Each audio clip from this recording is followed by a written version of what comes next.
नमस्कार, मैं सरदार बलविंदर सिंह, आप देख रहे हैं नीला सलाम न्यूज़। आज हम दिल्ली के जंतर मंतर पर और बात करेंगे युवाओं से, जहां एक तरफ भारत की सरकार है, ये कहती रहती है सबका साथ सबका विकास, रोजगार की बात करती है, 2 करोड़ रोजगार हर साल देने की बात करती थी। वहीं पर आज युवा जो है सड़कों पे है। मसला बता दूं, 2018 का एग्ज़ाम पास किया, एसएससी का रिजल्ट आया, रिजल्ट आने के बाद अभी तक नौकरी नहीं दी गई।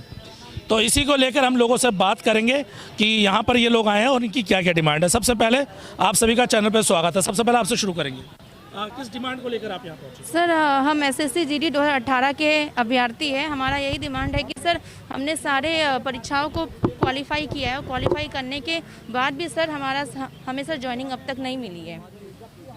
तो रिजल्ट कब आया था? रिजल्ट सर 21 जनवरी 2021 को आया था। तो अभी तक ज्वाइनिंग नहीं मिल रही है, तो क्या क्या कह रहे हैं वहाँ पर?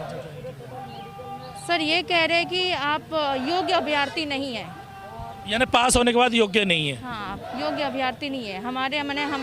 हमें जितने कैंडिडेट चाहिए थे वो हमने चुन लिए हैं, तो हमें और अभ्यर्थी नहीं चाहिए। इसके बावजूद कि सर सीटें इतने खाली है फिर भी वो नहीं दे रहे। सर हम सर यूं ही डिमांड नहीं करते सर, हम सर घर में बैठे रहते, चुप होते अगर हमें ये नहीं पता होती कि सीटें इतनी खाली है। जबकि सर सीटें 1,09,000 से ज़्यादा खाली है। ऊपर से जितने 54,000 कैंडिडेट जो ज्वाइन किए हैं उसमें से भी 9,000 ऐसे अभ्यर्थी हैं जिन्होंने ज्वाइन नहीं किया है। तो हमें 1,09,000 सीट नहीं चाहिए। जो 9,000 कैंडिडेट नहीं ज्वाइन किए हैं तो वही सीट अगर हमें दी जाती तो सर बहुत ही आभारी होते हम सरकार के। लेकिन नियम तो ये कहता है ना, अगर बच्चों ने एग्जाम पास किया तो उनकी वैकेंसी पूरी क्लियर करनी चाहिए। अगर आप जॉब निकाल रहे हैं तो उतनी ही जॉब निकालें ना जितने बच्चों की रिक्वायरमेंट है आपको। अगर बच्चों ने एग्जाम पास किया तो उन्हें नौकरी क्यों नहीं? यही तो सर हम भी तो यही पूछना तो 9,000 की बात करें कि सिर्फ 9,000 की बात कर रहे हैं बस। सर वो 54,000 में सर ऐसे 9,000 बच्चे जिन्होंने ज्वाइन नहीं किया। अगर सरकार वो खाली पदों को नहीं भरना चाहते तो ठीक है, लेकिन जिन्होंने ज्वाइन नहीं किया उनके बदले ही वो हमें दे दे तो बस हम इसी में खुश हैं। जी, आप क्या कहें? यही कहेंगे कि सरकार हमें नियुक्ति दे और किसी भी हाल में दे, क्योंकि जब हम सब कुछ क्वालिफाई तो मतलब देना हक बनता है ना। उसके बाद क्या है कि हम लोग मतलब 2 साल वेतन नहीं लेंगे, हम लोग ऐसे सेवा देंगे, देश सेवा करेंगे, बस वर्दी चाहिए। अच्छा, वर्दी 2 साल आप कोई वेतन नहीं लेंगे लेकिन सेवा करना? हाँ, देश सेवा करना चाहते हैं, बस जुनून है कि हाँ वर्दी चाहिए और देश सेवा करना है बस। जी, आप? जी सर, मैं छत्तीसगढ़ से हूँ, मेरा नाम सुनीता है। हम यही हमारा मांग है सर, ऐसे तो नहीं कि सरकार से हम भीख मांग रहे हैं, सारे क्वालिफाई किए हैं तभी यहाँ पर आए हैं, अपना अधिकार मांगने ही आए। हम भी देश सेवा करना चाहते हैं, लायक है देश सेवा की, क्योंकि हम सारे क्वालिफाई कर लिए परीक्षा। यही है कि सरकार हमें जल्द से जल्द हमारी वर्दी हमें वापस कर दे, हमारी वर्दी चाहिए, हमें हक है। हम तो यहीं दिवाली बनाएंगे सर, जब तक हमें वर्दी नहीं मिलेगी तब तक हम यहाँ से नहीं जाने वाले। तो कितना समय आपने इस प्रिपरेशन के लिए लगाया? नॉर्मली एक एसएससी के कोर्स की तैयारी के लिए, एसएससी का कोर्स कंप्लीट करने के लिए अभी कम से कम 3 से 4 साल तो हो ही गया सर, कोरोना की वजह से। तो और इसीलिए क्या है, ओवरएज भी हो गए हैं। ओवरएज हो गए तो दोबारा तो हम डाल नहीं सकते ना कोई वैकेंसी में, तो इसलिए हमें हमारा हक है, हम अपना हक मांग रहे हैं सरकार से, तो भीख तो नहीं मांग रहे हैं। इसलिए हम अपना वर्दी लेंगे तभी यहाँ से जाएंगे, नहीं तो यहीं मनाएंगे दिवाली। अच्छा, एग्जाम पास कर लिया आप लोगों ने, एग्जाम पास करने के बाद नौकरी नहीं मिल रही तो परिवार वाले भी तो परेशान होंगे? परिवार वाले सर बहुत परेशान है। हमें पढ़ाया लिखा है सर, पैसे जोड़ जोड़ के पढ़ाया है हमको, और ऐसा तो है नहीं कि हम अंबानी की औलाद है सर, हम मिडिल क्लास फैमिली से हैं। और सर परिवार वाले तो बहुत ज़्यादा परेशान हैं। अब कहते हैं छोड़, लेकिन सर कैसे छोड़ दें? 4 साल इतनी मेहनत की है तो अब कैसे छोड़ देंगे हम? अच्छा, 4 साल मेहनत करने के बाद अब कैसे छोड़ें? तो अगर सरकार यहाँ पे अगर आपकी सुनवाई नहीं करती है तो आप फिर क्या आगे का क्या करते हैं? सर क्या करेंगे, जैसा चल रहा है चलेगा, और कुछ करने की कोशिश करेंगे इससे बड़ा। लेकिन कहीं ना कहीं गलती तो युवाओं की भी है ना, वो झूठे प्रलोभन में आ जाते हैं और वो सरकार कहती है हम इतना रोजगार देंगे, आपने उन पर बिलीव किया, अब वो नहीं दे रहे हैं, फिर अगली बार भी आप ही तो चुन के भेजेंगे हम। सर जी ये तो इनकी गलती है ना सर, ये कहते रहते हैं कि हमने इतने रोजगार दिए हैं। सर हम यहाँ पर मेडिकल फिट बच्चे हैं, इन्होंने हम मतलब हमने हर टेस्ट पास करके हम तब यहाँ पे आए हैं, कोई भीख नहीं मांग रहे हैं हम। जो हमारा हक है वो तो हमें मिलना ही चाहिए। चलिए, और भी युवा हैं उनसे भी बात करें। हाँ जी, क्या कहेंगे? मैं राजस्थान से हूँ, एसएससी जीडी 2018 का छात्र हूँ। मैं ये कहना चाहता हूँ कि जैसे सरकारी नौकरी आती है, उसका फॉर्म भरते हैं, फिजिकल होता है, मेडिकल होता है, कई सालों लग जाते हैं, लाखों रुपए उसमें खर्च होते हैं।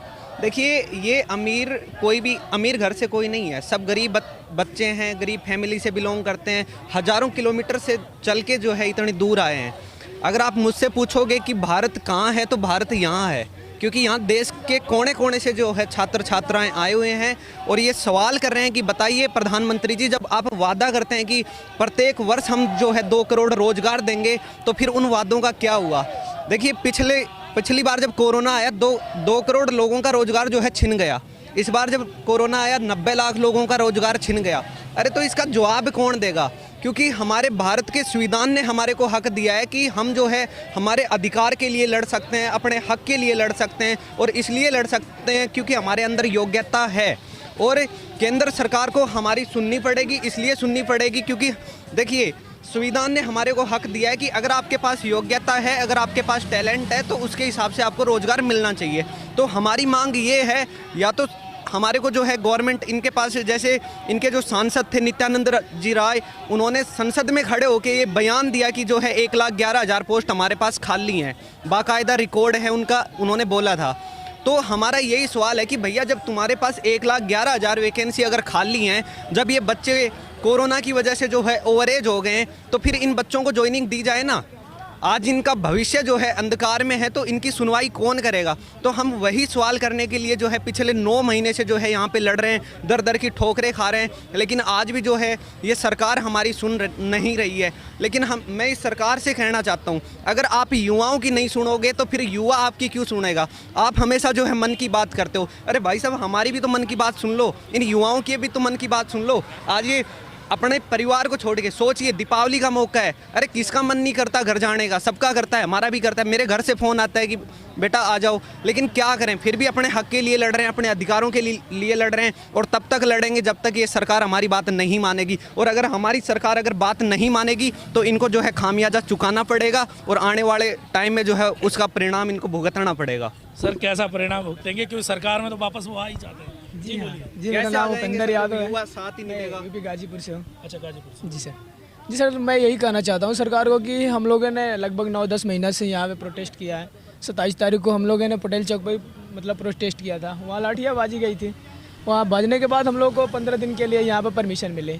मैं सरकार को यही कहूँगा कि सर यहाँ पे बहुत परेशानियाँ हो रही है, खाने का, पीने का, रहने का, तो सरकार हम लोग की मांगे मान जाए, क्योंकि हम लोग कोई ज़्यादा तादाद में है नहीं, जितनी सीटें बची है भाई उससे भी बहुत कम है। तो सरकार हम लोग की मांगे मान कर हम लोग की जो मांग है वो पूरा कर दे, बस ये है।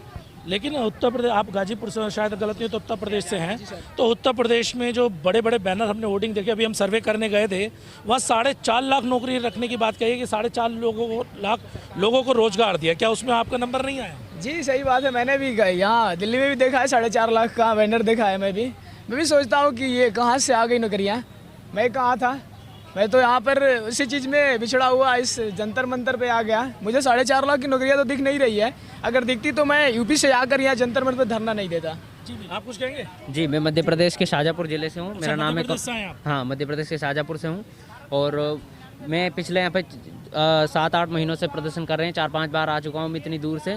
यहाँ पे दिक्कत तो बहुत होती है रहने खाने की। तो जो वैकेंसी थी 2018 में निकली थी 60,210 पदों पर, इसमें सरकार ने 54,915 पद भरे गए, बाकी को खाली छोड़ दिया ये कहकर कि हमारे पास योग्य अभ्यर्थी नहीं है। जब इतने अभ्यर्थी बैठे हैं तो आप ऐसे बोल रहे हो हमारे पास योग्य अभ्यर्थी नहीं है, और ऊपर से जब इतने पद भरे गए उसमें से भी किसी ने ज्वाइन नहीं किया, तो वो तो दोनों हमें, जब असिस्टेंट कमांडेंट की लेवल की जो पोस्ट है उसमें वेटिंग लिस्ट होती है, और आप एक कांस्टेबल हवलदार छोटी पोस्ट पे वेटिंग लिस्ट नहीं दे रहे हो। ये तो युवाओं के साथ धोखेबाजी है, बस रोजगार की बात करते हो, बस जुमलेबाजी करते हो। तो हम सरकार से चाहते हैं कि हमें रोजगार दें और हमारे सपने को साकार करें। वर्दी पहनने का हमारा सपना था बचपन से ही। सरकार से गुहार लगाते हैं, उम्मीद करते हैं, आशा करते हैं कि हमें ज्वाइनिंग दी जाए और हम शांतिपूर्वक अपने घर जाएं और दिवाली खुशी खुशी मनाएं। तो जैसा कि आपने देखा यहाँ पर देश का युवा, हम बात करते हैं बार बार देश की, देश बनता युवाओं से, उनके अधिकारों से, उनके रोजगार से। लेकिन अगर देश का युवा सड़कों पे होगा तो ये देश कैसे तरक्की करेगा, ये बात सोचनी पड़ेगी। अगर आपको जॉब्स निकालनी है तो उतनी ही जॉब निकालिए जितनी आपकी रिक्वायरमेंट है।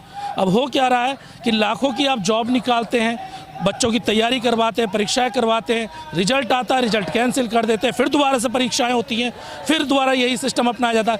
फिर उसमें सेलेक्टिव लोग होते हैं, जो इन मंत्री नेताओं के चाहते होते हैं, उन्हें रोजगार दे दिया जाता है।